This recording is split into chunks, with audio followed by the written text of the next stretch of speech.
सिंधबाद की 7वीं यात्रा। सिंधबाद जहाजी की 7वीं यात्रा। सिंधबाद ने कहा, दोस्तों, मैंने दृढ़ निश्चय किया था कि अब कभी जल यात्रा न करूंगा। मेरी अवस्था भी इतनी हो गई थी कि साथ बैठकर दिन गुजारता, इसीलिए मैं हृदयपूर्वक रहने लगा। एक दिन अपने मित्रों के साथ भोजन कर रहा था कि एक नौकर ने आकर कहा कि खलीफा के दरबार से एक सरदार आया है, वो आपसे बात करना चाहता है। मैं भोजन करके सरदार ने मुझसे कहा कि खलीफा ने तुम्हें बुलाया है, तो खलीफा के साथ दरबार को चल पड़ा। खलीफा के जमीन चूमकर प्रणाम किया। खलीफा ने कहा, मैं चाहता हूँ कि सरान द्वीप के बादशाह के पत्र के उत्तर में पत्र भेजूँ और उसके उपहारों के बदले उपहार भेजूँ। तुम ये सब ले जाकर सरान द्वीप के बादशाह को पहुँचा दो। मुझे ये आदेश पाकर बड़ी परेशानी हुई। मैंने कहा, हे समस्त मुसलमानों के अधिपति, आज्ञा का उल्लंघन करने का साहस तो नहीं है, किंतु मैंने समुद्र की कई यात्राएं की हैं और हर एक में ऐसे ऐसे जानलेवा कष्ट झेले हैं कि अब दृढ़ निश्चय किया है कि कभी जहाज पर पांव नहीं रखूंगा। ये कहकर मैंने खलीफा को संक्षेप में अपनी 6 यात्राओं की विपदा सुनाई। खलीफा को ये सब सुनकर आश्चर्य हुआ, बहुत आश्चर्य हुआ, किंतु उसने अपना निर्णय न बदला। उसने कहा, वास्तव में तुम पर बड़े कष्ट आए हैं, बहुत कष्ट सहा है, लेकिन मेरे कहने से एक बार और कष्ट उठाओ और इस काम को तुम्हारे अतिरिक्त और कोई नहीं कर सकता। कभी यात्रा न करना। मैंने देखा कि खलीफा अपने वचन से हटने वाला नहीं है और तर्क वितर्क से कोई बात गलत हो सकती है। मैंने यात्रा पर जाना स्वीकार कर लिया। खलीफा ने मुझे राह खर्च के लिए 4000 दिनार देने को कहा और कहा कि तुम तुरंत ही अपने घर जाओ और घर की व्यवस्था ठीक करके यात्रा की तैयारी शुरू कर दो। अपने कामकाज को समेटने लगा और यात्रा के लिए कुछ दिनों के बाद खलीफा के दरबार में जा पहुंचा। मुझे खलीफा के सामने हाजिर किया गया। मैंने रीत के अनुसार धरती चूमकर खलीफा को प्रणाम किया। खलीफा मुझे देखकर प्रसन्न हुआ और उसने मेरी कुशल क्षेम पूछी। मैंने भगवान की अनुशंसा की, दया की प्रशंसा की। खलीफा ने मुझे 4000 दिनार दिए और भी दिलाए। मैं खलीफा की आज्ञानुसार उपहार लेकर बसरा बंदरगाह पर आया और शराब द्वीप के लिए चल दिया। यात्रा निर्विघ्न समाप्त हुई। मैं सरान द्वीप के बादशाह के सामने गया और अपना परिचय दिया। उसने कहा, हाँ सिंधबाद, मैंने तुम्हें पहचान लिया। तुम कुशल मंगल से तो हो। मैंने बादशाह की न्यायप्रियता और मृदु स्वभाव की प्रशंसा की और कहा कि मैं खलीफा की ओर से आपके लिए कुछ भेंट और एक पत्र लाया हूँ। खलीफा ने जो उपहार भेजे थे उनमें अन्य वस्तुओं के अतिरिक्त एक अत्यंत सुंदर लाल रंग का कालीन था, जिसका मूल्य 4000 दिनार था। उस पर बहुत ही सुंदर सुनहरा काम किया हुआ था। एक प्याला माणिक का था, जिसका दल 1 अंगुल मोटा था। प्याले पर एक मनुष्य का चित्र बना था, जो तीर कमान से एक शेर का शिकार कर रहा था। एक राज सिंहासन भी था, जो ऊपर से नीचे तक रत्नों से जड़ा था और हजरत सुलेमान के तख्त को भी मात कर रहा था। इसके अलावा और बहुत सी मूल्यवान और दुर्लभ वस्तुएं थी। उपहारों को देखने के बाद बादशाह ने खलीफा का पत्र अपने पत्र में लिखा था, आपको अब्दुल्ला हास्य भगवान की दया से अपने पूर्वजों का उत्तराधिकारी है। प्रणाम पहुँचे। हमें आपका पत्र और आपके भेजे हुए उपहार प्राप्त हुए। हमें इन बातों से बड़ी प्रसन्नता है कि आप हम के उपहारों के बदले में कुछ उपहार आपको भेज रहे हैं। हमें पूर्ण आशा है कि ये पत्र आपकी सेवा में पहुँचेगा और इससे आपको ज्ञात होगा कि आपके लिए हमारे मन में कितना प्रेम है। सरान द्वीप का बादशाह ये पत्र पढ़कर बहुत खुश हुआ। अब मैंने विदा मांगी। वो अपनी कृपालुता के कारण मुझे विदा न करना चाहता था, किंतु जब उसने मुझे खिलाकत यानी सम्मान परिधान तथा जहाज पर वापस आया और कप्तान से कहा कि मैं शीघ्रातिशीघ्र बगदाद पहुंचना चाहता हूं, कि भगवान की कुछ और ही इच्छा थी। हमारा जहाज समुद्री लुटेरों ने आकर घेर लिया था। हम उसमें उनसे लड़ने में असमर्थ रहे। लुटेरों ने जहाज का सारा सामान लूट लिया। हम सब लोगों को भी बंदी बना लिया। हम में से जिन लोगों ने प्रतिरोध करना चाहा उन्हें लुटेरों ने मार डाला। फिर लुटेरों ने हम लोगों के कपड़े उतार कर गुलामों जैसे कपड़े जो गाढ़े के बने होते हैं पहनाए और एक दूरस्थ द्वीप में ले जाकर हमें बेच डाला। मुझे एक मालदार व्यापारी ने खरीद लिया। उसने अपने घर ले जाकर मुझे अपने गुलामों जैसे कपड़े पहनाए और मुझे खाने पीने को दिया। वो ये तो जानता नहीं था कि मैं कौन हूँ और क्या करता हूँ। उसने एक दिन मुझसे पूछा कि तुम्हें कोई काम आता है या नहीं। तब मैंने बतलाया कि मेरा धंधा व्यापार का था और समुद्री लुटेरों ने हमारा जहाज लूट लिया और हम लोगों को गुलाम बनाकर बेच दिया। मालिक ने पूछा कि तुम्हें तीर चलाना आता है या नहीं। मैंने कहा कि बचपन में मैंने इसका अभ्यास किया था और अब भी इसे भूला नहीं हूँ।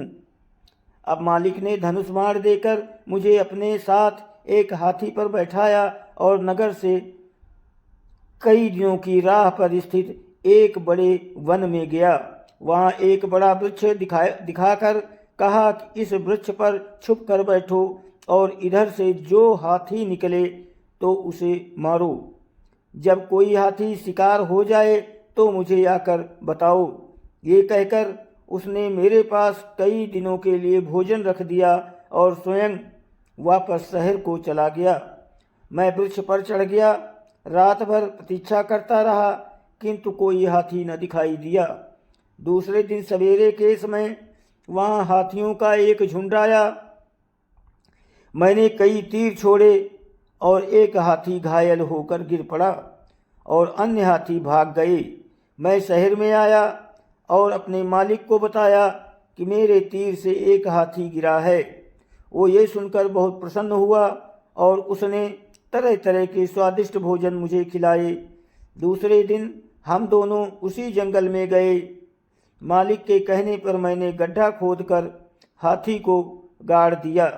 मालिक ने कहा, जब हाथी सड़ जाए तो निकाल कर ले आना। उन्होंने ये बहुमूल्य चढ़ता उतरता रहता है। मैंने इस बीच कई तरह के वृक्ष पर चढ़ा था कि हाथियों का एक विशाल समूह आया। वे सब पेड़ को घेर कर अत्यंत भयानक गौरव करने लगे। वे संख्या में इतने ज़्यादा थे कि धरती काली दिखाई देती थी और उनके पैरों की धमक से भूकंप आ रहा था। उन्होंने मुझे देख लिया था और वे पेड़ को उखाड़ने लगे। ये देखकर मैं डर के मारे अधमरा हो गया। तीर कमान मेरे हाथ से गिर पड़े। एक बड़े हाथी ने अंततः सूर लपेटकर उस वृक्ष को उखाड़ ही डाला। मैं धरती पर गिर गया। उसने मुझे उठाकर पीठ पर रख लिया। मैं मुर्दे की तरह उसकी पीठ पर पड़ा रहा। वो मुझे लेकर एक ओर चला और शेष हाथी उसके पीछे चले। हाथी मुझे एक लंबे चौड़े मैदान में ले गए और मुझे उतार कर एक ओर चले गए और अदृश्य हो गए। फिर मैं उठा और चारों ओर देखने लगा। कुछ दूर पर मुझे एक बड़ा खड्डा दिखा जिसमें हाथियों के अस्थिपंजरों के ढेर लगे थे। अब मैंने सोचा कि हाथी कितना बुद्धिमान जीव होता है। जब हाथियों ने दांतों के लिए ही उनका शिकार करता हूँ तो कितना बड़ा खड्ड दिखाई देता है। ये इशारा किया कि तुम हमें मत मारो, बल्कि यहाँ से जितने चाहो हाथी दांत ले लो। मालूम होता था कि जब कोई हाथी मृत्यु के निकट होता है तो वो खड्ड में गिरकर मर जाता था। के लिए ही ठहरा और वापस अपने मालिक के पास गया कि मुझे एक भी हाथी नहीं दिखाई दिया। मालूम होता था कि सभी हाथी उस जंगल को छोड़कर किसी दूर के जंगल में चले गए थे। मेरा मालिक मुझे देखकर बड़ा प्रसन्न हुआ और कहने लगा, अरे अभागे सिंदबाद, तू अभी तक कहाँ था? मैं तो तेरी चिंता में तुझे ढूंढता हुआ उस जंगल में गया तो देखा और तेरे 3 कमान जमीन पर पड़े हैं। मैंने बहुत खोजा किंतु तेरा पता न मिला। मैं तेरे जीवन से निराश होकर बैठ गया था। अब तू अपना पूरा हाल सुना। तुझ पर क्या बीती और तू अब तक किस प्रकार जीवित बचा? मैंने व्यापारी को पूरा हाल सुनाया। ना सुनकर बहुत प्रसन्न हुआ। मेरे साथ उसने जितने हाथी दांत उसके हाथी पर लद सकते थे उन्हें लाद कर शहर वापस आया। फिर उसने मुझसे कहा, भाई, आज से तुम मेरे गुलाम नहीं हो। तुमने मेरा बड़ा उपकार किया है। तुम्हारे कारण मेरे पास अपार धन हो जाएगा। मैंने तुमसे अभी तक एक बात छुपा रखी थी। मेरे कई गुलाम हाथियों ने मार डाले हैं। जो कोई हाथियों के शिकार को जाता था 2 या 3 दिन से अधिक नहीं जी पाता था। भगवान ने तुम्हें हाथियों मालूम होता है कि तुम बहुत दिन जियोगे। इस्लाम खोकर भी मैं मामूली लाभ ही पाता था। अब तुम्हारे कारण ही मैं नहीं, इस नगर के सारे व्यापारी संपन्न हो जाएंगे। मैं तुम्हें हरूंगा, बल्कि तुम्हें बड़ी धन दौलत भी दूंगा और बहुत से कुछ दिलवाऊंगा। मैंने कहा, आप मेरे स्वामी हैं, भगवान आपको चिरायु दे। मैं आपका कृतज्ञ हूँ कि आपने समुद्री डाकुओं के पंजे से और बचाया और मेरा बड़ा भाग्य था कि मैं इस नगर में आपके पास आया। मैं आपसे और अन्य व्यापारियों से इतनी यहाँ के मेरे देश पहुँचा दें। उसने कहा, तुम धैर्य रखो। जहाज यहाँ पर एक विशेष ऋतु में आते हैं और उनके व्यापारी हमसे हाथी दांत मोल लेते हैं। जब वे जहाज आएंगे तो हम लोग तुम्हारे देश को जाने वाले किसी जहाज पर तुम्हें चढ़ा देंगे। मैंने उसे सैकड़ों आशीर्वाद दिए। मैं कई महीनों तक जहाज़ों के आने की प्रतीक्षा करता रहा। इस बीच मैं कई बार जंगल में गया और हाथी दांत लाया और इनसे उसका घर भर दिया। व्यापारियों को भी उस खड्ड के बारे में बताया और वे सभी वहाँ से हाथी दांत लाकर अत्यंत संपन्न हो गए। जहाज़ों की ऋतु आने पर जहाज वहाँ पहुँचे। मेरे स्वामी व्यापारी ने अपने घर के आधे हाथी दांत मुझे दे दिए और एक जहाज पर मेरे नाम से उन्हें चढ़ा दिया और अनेक प्रकार से बहुत कुछ दिया। मैं जहाज पर कई द्वीपों के थल मार्ग से बसरा आया और हाथी दांत बेचकर कई मूल्यवान वस्तुएं ली। फिर जब बगदाद आकर मैं तुरंत ही खलीफा के दरबार में गया तो उपहारों को सरान द्वीप के बादशाह के पास पहुंचाने का हाल कहा। खलीफा ने कहा कि मेरा ध्यान सदैव तुम्हारी कुशलता की ओर लगा रहता था और मैं भगवान से तुम्हें वापस प्रार्थना करता रहता था कि तुम्हें वापस लाए। जब मैंने अपना हाथियों वाला और उसने अपने एक लेखनकार को ये आदेश वृत्तांत को सुनहरे अक्षरों में लिख ले और इस खिलकत में बहुत से इनाम देकर विदा किया। इसके बाद मैं किसी यात्रा पर नहीं गया और भगवान के लिए दिए हुए धन का उपभोग करता हूँ। फिर उसने हिंदबाद से कहा कि अब तुम बतलाओ कि कोई और मनुष्य ऐसा कहीं है जिसने मुझसे अधिक विपत्तियां झेली हों। हिंदबाद ने सम्मानपूर्वक सिंदबाद का हाथ चूमा और कहा, सच्ची बात तो ये है कि इन 7 समुद्र यात्राओं के दौरान जितनी मुसीबतें आपने झेली हैं, जितनी बार प्राणों के संकट से बचकर आप निकल कर आए हैं, जो शक्ति आप और किसी में इतनी शक्ति नहीं है। मैं अभी तक बिल्कुल अनजान था कि अपनी निर्धनता को रोता था और आपकी सुख सुविधाओं से ईर्ष्या करता था। मैं रूखी सूखी खाता हूँ, किंतु भगवान को लाख धन्यवाद है कि अपने स्त्री पुत्रों से पास रहता हूँ। ऐसी कोई विपत्ति मुझ पर नहीं आती आप जो आपने उठाई है। वास्तव में जो सुख आप भोग रहे हैं आप उससे अधिक के अधिकारी हैं। आप सदैव इसी प्रकार ऐश्वर्यवान और सुखी रहें। बाद 400 दिनारे और दी और उससे कहा कि तुम अब मेहनत मजदूरी करना छोड़ दो और मेरे मुसाहिब हो जाओ।